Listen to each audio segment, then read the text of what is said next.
All right, today we have with us Steve Woodward. Steve's no stranger to Marshall County as he was athletic director here for 6 years. He's probably best noted for his bringing the Hoopfest here. So we want to talk about some of that today. That was a significant thing that we've had here in Marshall County for a while. That's true, both interest-wise and financial-wise. It was formed, the first Hoopfest was over from Massac County High School, moved it over here whenever I moved over here, and the principal at that time, Lisa Jarrett, had a contest to name the event. At one time it was called Coca-Cola Shootout because of Mark Hart, who was a Coke guy, as you know. Right. And so we arrived at the name Marshall County Hoopfest, and that got us started. And it caught on real quick. It did catch on real quick because in a Hoopfest you always saw something that you didn't see in a regular basketball game. Right. You know, and I can remember the opening tip. Okay, and get this, it was at Massac in 1996. A player had to tip the ball, and another player standing instead of catching it, he tipped it. So the clock don't start because the ball is not under control. And then that guy tipped it in a dunk. So it was a tip, and a dunk, and the clock hadn't even started. Now, how many times have you seen that? No. You just had to see. No. That's unusual, yeah. It's very unusual. So Right, that was a right. good start. And the event, when it moved here, it was just real perfect for this facilities. And it took 1 year, but it caught on and got Marshall County a lot of notoriety and some money. A lot of money because a lot of people. At 1 year, one time we ran 20,000 people. Yeah. Thursday night, Friday night, and Saturday. Okay. And Chamber of Commerce says that was a $1.2 million economic impact to the businesses of Marshall County and the school. And we got voted in the top 5 places in the United States to watch a basketball game. We got voted a lot of things because it was a high profile, and we had TV games. And the game we had here, what we were talking about earlier, was Brandon Jennings, and was coached by Dan Hurley, is the top-rated high school game that ESPN has had. So we had 6 games, ESPN, but that was the number one.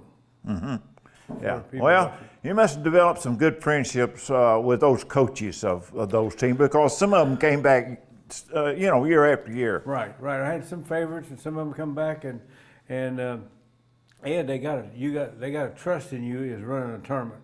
If they don't trust you, then you better do what you said. You better give Oak Hill $5,000 per game, because they're worth it with the facilities here. There's only been one player I hadn't got that I really wanted, and that's LeBron James. When he was a junior and senior in high school, I offered him, that's 20 years ago, I offered him $20,000 or $10,000 plus rooms.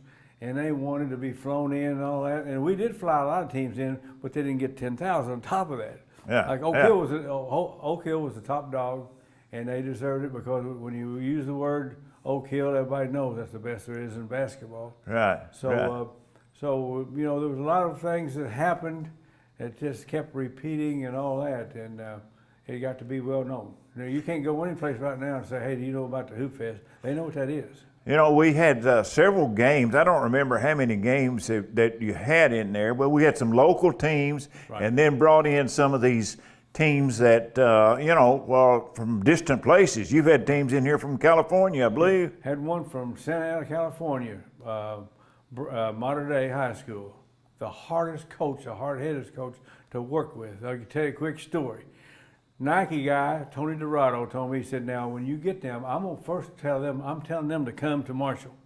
He said, but don't put up with his stuff because he'll want you to buy 20,000 or for 20 people. He said, just tell them you're not going to do it. And coach didn't like it. And the maximum we ever paid for this, an individual like that was 13. 13 plus 6 hotel rooms. And what I tried to do, getting back to what you used to talk about here, I tried to get locally the better basketball teams play each other that normally don't play each other. Yeah, yeah. You know yeah. what I'm saying? Right. And when you do that, you're gonna get that big crowd. Yeah, yeah. And so, and in the what I call the big boys, the high-rated teams, people know more about them than what you think. When they see them, they go out and tell their friends, the game on Friday night, there's a game on Saturday night. Well, they're coming Saturday night too. But like I say, one year we had 20,000 people. And that's hard Well, I remember a couple of years there, we had the fire marshal lock the doors because the gym was kind of overrun in here. And that's including including the standing area, you know, Yes. which was filled. So that's why, you know, you say how you run 20,000 people. Well, when it's crowded like you're talking about, like I'm talking about, they mount up real quick. You remember the names of some of the players that were real popular here or went on to play pro ball and so forth? Well, there's a lot of them, but I got one on Carmelo Anthony. Everybody knows who Carmelo Anthony is. That's the first big player at the time that came here, and he was needed to take his ACT. These guys appreciate this. Needed to take his ACT because that's ACT weekend. Weekend of the Hoopfest. And so after the next day or next week, I saw some kids out there, about like you guys. I said, hey, how'd that big guy get, the big brown guy, how'd he get? And they said, he did pretty good till he went to sleep. and you do not go to sleep for ACT. Yeah. Okay? Oh, I don't know. There's so many people. I think as Monte Ellis may have the record. We were talking about him earlier from Jackson Lanier. Jackson Lanier, Mississippi. Hey, you know, that was a very emotional time because they were playing Oak Hill, and Oak Hill had a really good team, and they got out early on them and had a pretty good lead. And Monte Ellis, he cranked up, and he got 44 points that night, almost caught Oak Hill.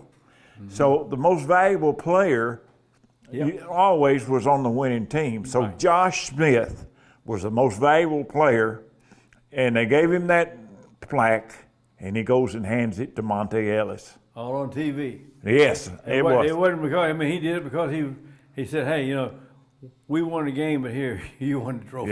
Yeah. That was an emotional thing that Dap that. Another one was when Jeff Shepard was down here promoting, and they had offered $1,000 for anyone that could make a layup, a three-pointer, and hit the halftime from the half line in a certain amount of time. Well, Jeff Shepard came over. Of course, I kept the book most all those games, and he came over to the score table and he said, "Now give us a little extra time on this one," because nobody had done that. They'd been doing it. It was near the end of the Hoopfest. So he brings out a young man, Etheridge boy, that was in a wheelchair. Right. And he was going to shoot the layup. Jeff Shepard was going to shoot the three. And a guy that had a deformity, they called him Game Day. He was a younger player. And he shot a lot from the half line. So anyway, he said, give us a little time. I mean, he wanted this to happen. Well, they gave the ball to Etheridge. He made the first one he shot. Jeff Shepard came out. He missed the three-pointer, grabbed it, and made another three-pointer.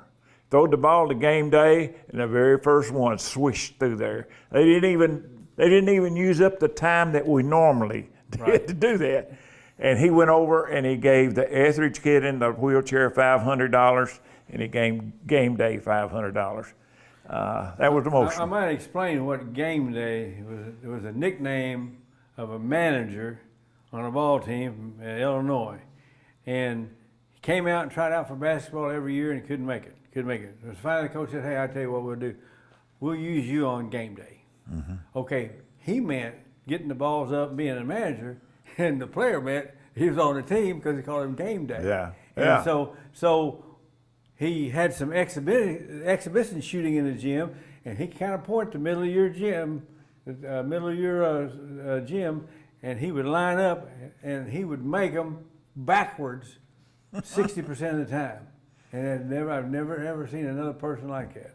No, he had some kind of deformity. And, Yes, he did. And but it didn't take all of his effort to get it up No, there, and no. he was good at it. But that was an emotional time. I remember Shire, that's coaching Duke, being here and playing. That's exactly right.